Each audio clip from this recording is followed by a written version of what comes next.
माननीय सदस्य श्री अखिलेश यादव जी।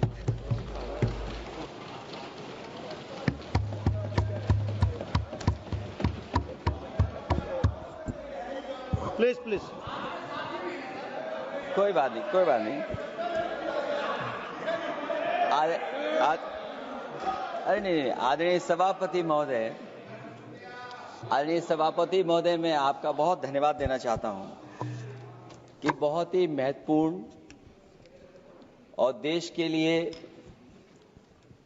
और बड़ी आबादी के लिए भारतीय जनता पार्टी की सरकार में एक और बिल आया है, क्योंकि मेरे से पूर्व में जो हमारे साथी बोले हैं वो माननीय सदस्य हमारे साथ नहीं, लेकिन मैं उनके बहुत सारी बातों से सहमत हूं। और अध्यक्ष महोदय, मैं देख रहा हूं जो एक्स कांग्रेस वाले हैं वो ज्यादा बोल रहे हैं।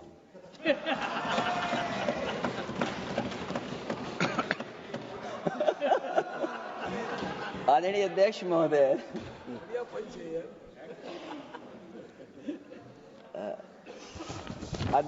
जो आज बिल पेश हुआ है, मैं हिंदी और अंग्रेजी को जो कुछ समझ सकता हूं वो यही मैं कह सकता हूं कि माननीय मंत्री जी ने ये कहा कि ये उम्मीद है।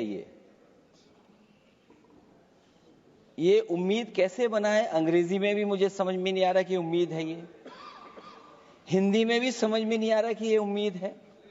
यूनिफाइड वक्फ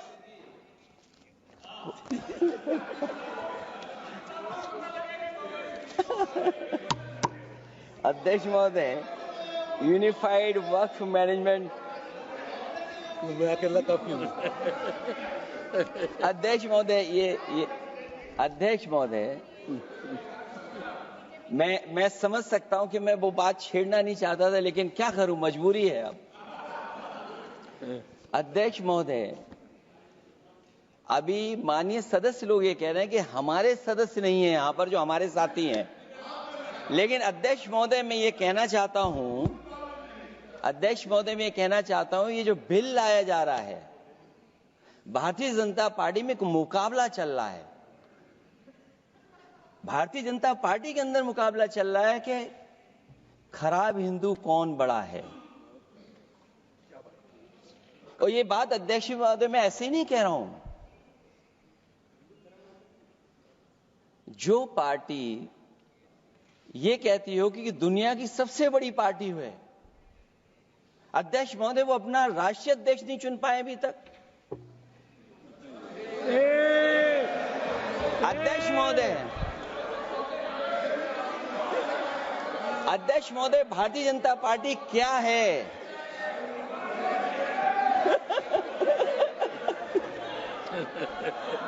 जी, मैं अखिलेश जी ने बहुत हंसते हंसते कहा है, इसको हंसते हंसते जवाब देना।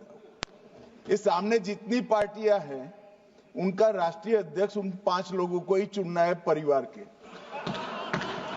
हमें माननीय अध्यक्ष जी करोड़ों सदस्यों में से 12-13 करोड़ सदस्य प्रक्रिया कर कर चुनना है तो देर लगती है, आपके यहां जरा भी देर नहीं लगेगी। मैं कह देता हूं अभी 25 साल तक आप अध्यक्ष हो जाओ, नहीं बदल सकता। अध्यक्ष महोदय, क्योंकि जो बात निकल के आई है वो मैं फिर आगे बढ़ा दूं। अध्यक्ष महोदय, जो बात सोशल मीडिया या और जगह गुपचुप हो रही है, कहीं ऐसा तो नहीं था कि अभी कुछ दिन पहले यात्रा जो हुई है वो कहीं 75 वर्ष की एक्सटेंशन वाली यात्रा तो नहीं थी। अध्यक्ष महोदय, ये जो इस बार जो वक्फ बिल आया है, नाकामी का पर्दा इस बार है वक्फ बिल। और नाकामी कोई एक आध नहीं है, मैं कई नाकामियां बता सकता हूं। अभी मैं माननीय सदस्यों को सुन रहा था, वो पुराने कई बिल उनके बारे में चर्चा कर रहे थे कि कितने प्रोग्रेसिव बिल लेकर के आए हैं। मुझे याद है मैं उत्तर प्रदेश में उस समय था और मुझे लगा कि शायद इनकी वो बात ठीक होगी। एक ये बहुत तैयारी के साथ फैसला लेकर के आए थे और फैसला ये लिया था आधी रात के आज के बाद नोट नहीं चलेंगे, नोट बंद हो जाएंगे। अध्यक्ष महोदय, उस नोटबंदी नाकामी के बारे में भी तो चर्चा हो जाए कि अभी भी न जाने कितनी जगह पर कितना रुपया निकला जा रहा है, कितना निकल करके आ रहा है।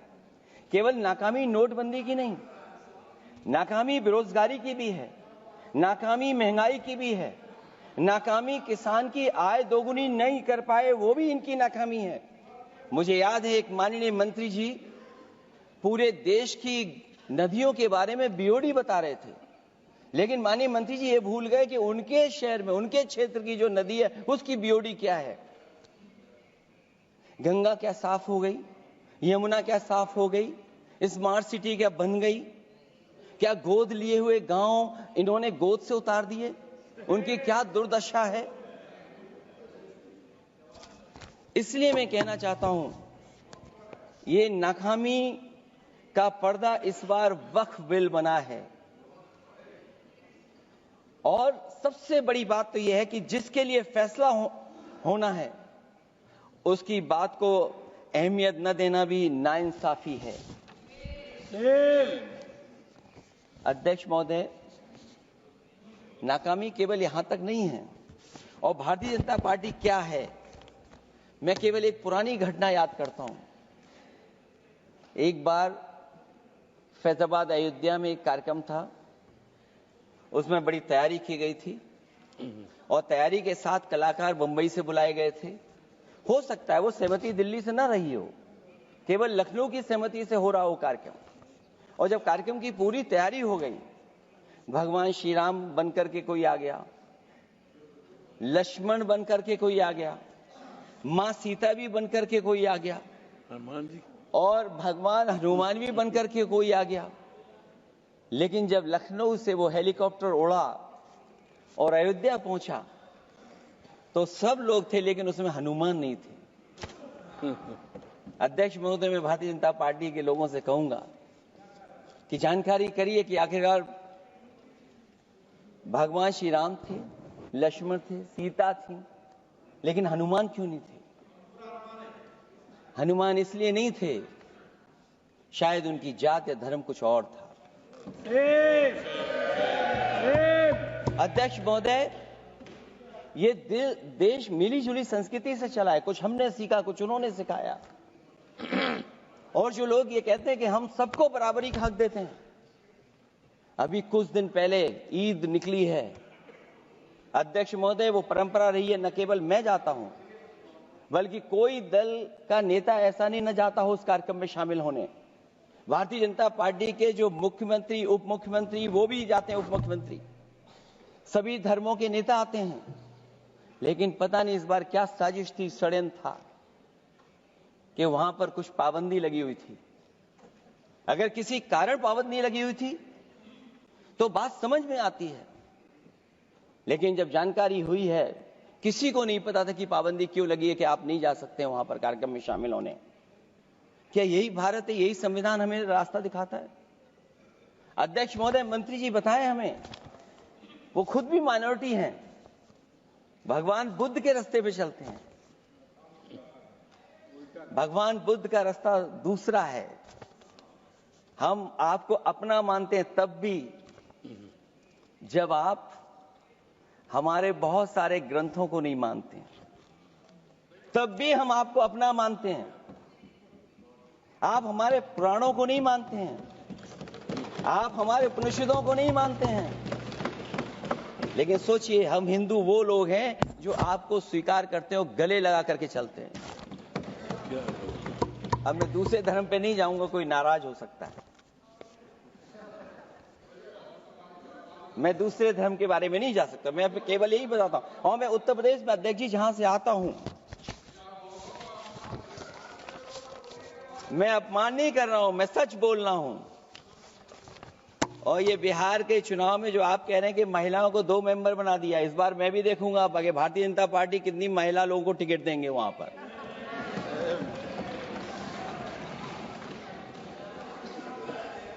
अध्यक्ष महोदय, भाजपा जब भी कोई नया बिल लाती है तो वो अपनी नाकामी छुपाती है। भाजपा वाले मुसलमान भाइयों की वक्फ की जमीन चिन्हित करने की बात कर रहे हैं, जिससे महाकुंभ में जो हिंदू मारे गए हैं या खो गए हैं उनको चिन्हित करने की बात पर पर्दा पड़ जाए। अध्यक्ष महोदय, मुझे खुशी है इस बात की कि हमारा धर्म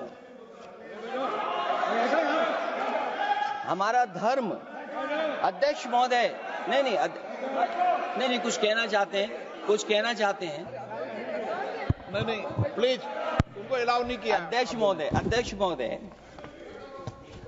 कुंभ में आस्था सबकी है, कोई ऐसा नहीं जिसकी आस्था ना हो। और कुंभ कोई पहली बार नहीं हो रहा था। ये भारतीय जनता पार्टी के लोगों ने ऐसा प्रचार किया कि 144 वर्षों के बाद पहली बार महाकुंभ होने जा रहा है और लोग निकल पड़े। सरकार ने कहा कि हमारी तैयारी 100 करोड़ की है। आप कहते टेक्नोलॉजी का हम इस्तेमाल करेंगे, जमीनों को हम मैपिंग कर करके डेटा एंड रिकॉर्ड ठीक करेंगे। अध्यक्ष महोदय, ये बताएं कि वो 30 लोग कौन थे, उनके नाम क्या थे जिनकी जान चली गई, न केवल जान जाने वालों की, बल्कि अध्यक्ष महोदय ये सरकार बताए कि जो लगभग 1000 हिंदू खो गए हैं, जो अभी तक नहीं मिले, जो अभी तक नहीं खोज पाए हैं, वो 1000 हिंदू की सूची कहां है? और फिर धर्म कारोबार की बात है, जो ये लोग अध्यक्ष महोदय, मैं कार सेवक वाली बात इसलिए नहीं छेड़ना चाहता हूं। अध्यक्ष महोदय, ये शायद माननीय सदस्य जानते नहीं कुछ सच्चाई नहीं जानते। अध्यक्ष महोदय, ये संविधान की वजह से, संविधान को बचाने के लिए, हिंदू एकता को बचाने के लिए कुछ फैसले लिए गए, लेकिन एफआईआर हम लोगों पे नहीं लिखी गई थी। एफआईआर उन पे लिखी गई थी जो बेचारे तैयार हो गए थे सुबह, लेकिन पता नहीं कहां से फोन आया था, कहा था कि अब तैयार तो हो गए हो लेकिन आप शिलान्यास में नहीं आ सकते। बहुत सही। इसलिए बात को इधर से उधर नहीं में ले जाना चाहता। अखिलेश जी, जरा वक्त पे भी आ जाओ। अच्छा, वक्त पे आ रहा हूं।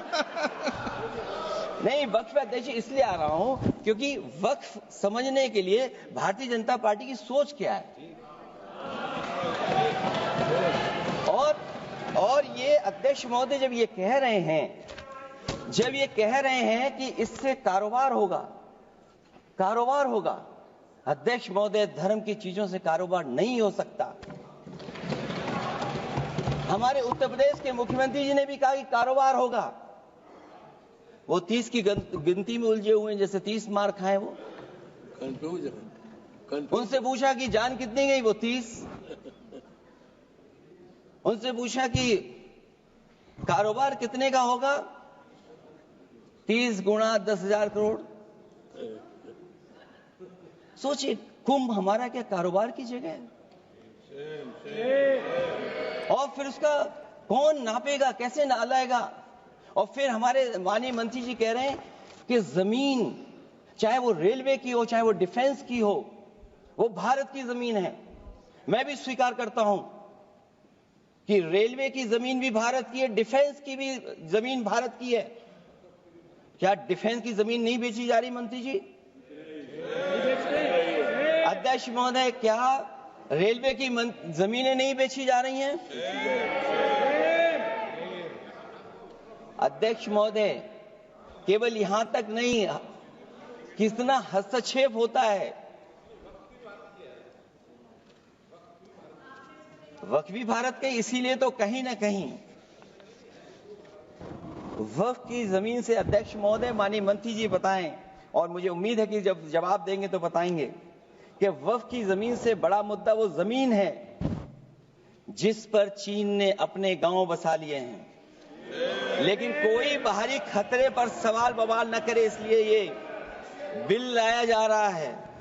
और माननीय मंत्री जहां से आते हैं, जिस प्रदेश से आते हैं, कम से कम ये तो बताएंगे कि वहां कितने चीन ने गांव बसा लिए, घर बन गए हैं।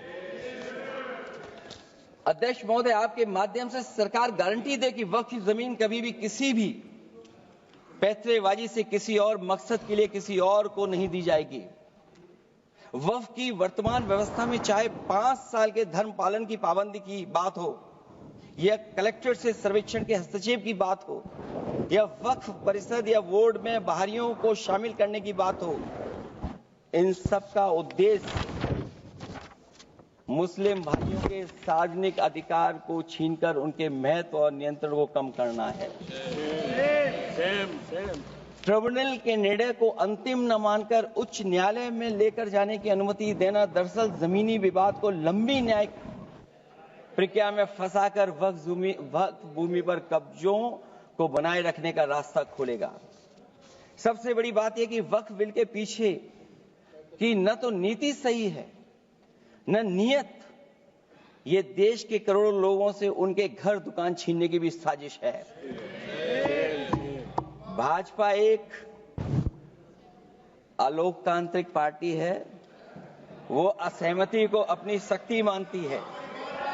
जब देश के अधिकांश राजनीतिक दल वक्फ बिल के खिलाफ हैं, तो उसे लाने की जरूरत क्या है, जो जिद क्यों कर रहे हैं सरकार। वक्फ बिल का लाना भाजपा की सियासी हट है। वक्फ बिल भाजपा की सांप्रदायिक राजनीति का नया रूप है।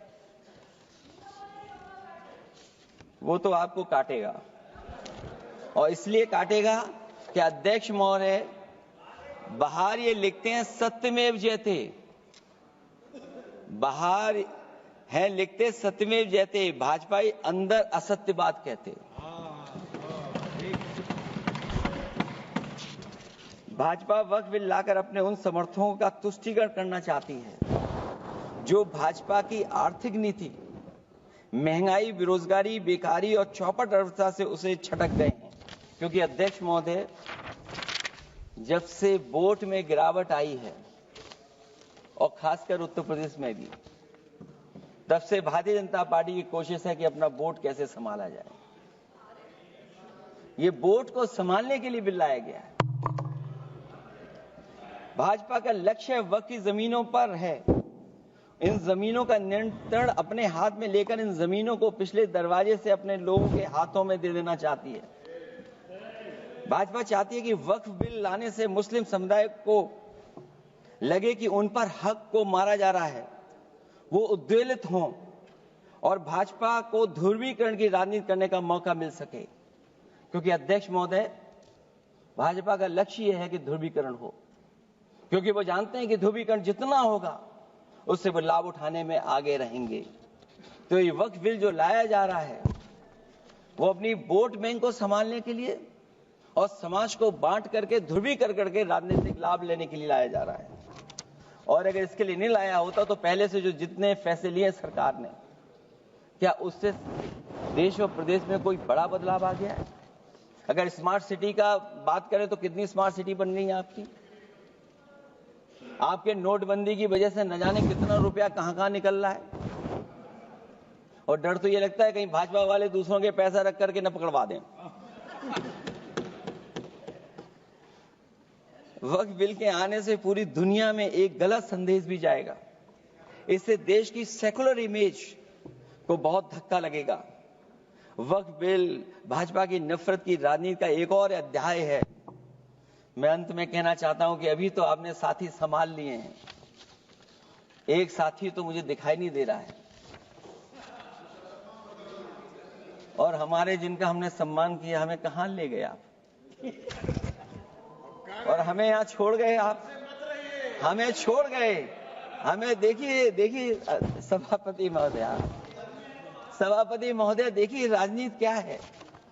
हमने आपका हाथ पकड़ा और हम यहां आ गए, और आप हमारा हाथ छुड़ा करके वहां चले गए। इसलिए देखिए कब हमारा इनका हाथ मिल जाए। और मैं अध्यक्ष सभापति महोदय ये कहना चाहता हूं कि वक्फ बिल भाजपा के लिए वाटरलू साबित होगा, क्योंकि ऊपर से तो हाँ हाँ कह रहे हैं, लेकिन अंदर ही अंदर बहुत सारे साथी सहमत नहीं है। मैं अंत में इतना ही कहना चाहता हूं कि ये वक्फ बिल जो लेकर के आए, कोई उम्मीद लेकर के नहीं आ रहा है। ये सोची समझी रणनीति का हिस्सा है, क्योंकि इनका जो बोर्ड बिखर गया है, ये मुस्लिम में भी बंटवारा चाहते हैं। मुस्लिम इस्लाम धर्म में कहीं बंटवारा नजर नहीं आता है, लेकिन इनकी कोशिश है कि इस बिल के माध्यम से हम मुस्लिम भाईचारा में भी बंटवारा करते हैं। बंटवारा तो पीडीए करेगा। अभी देखिएगा सभापति महोदया, हमारे एक सदस्य कह रहे थे कि चुनाव बहुत अच्छा होता है। इनसे बेहतर किसने चुनाव देखा होगा? चलिए, धन्यवाद। वोट ही नहीं डालने दिया। चलिए सभापति महोदया, मैं धन्यवाद देता हूं। मैं और अपने दल और साथियों के साथ कहता हूं कि समाजवादी पार्टी इस बिल का विरोध करती है। वोट पड़ेगा तो हम इसके खिलाफ वोट डालने जा रहे हैं। माननीय सदस्य श्री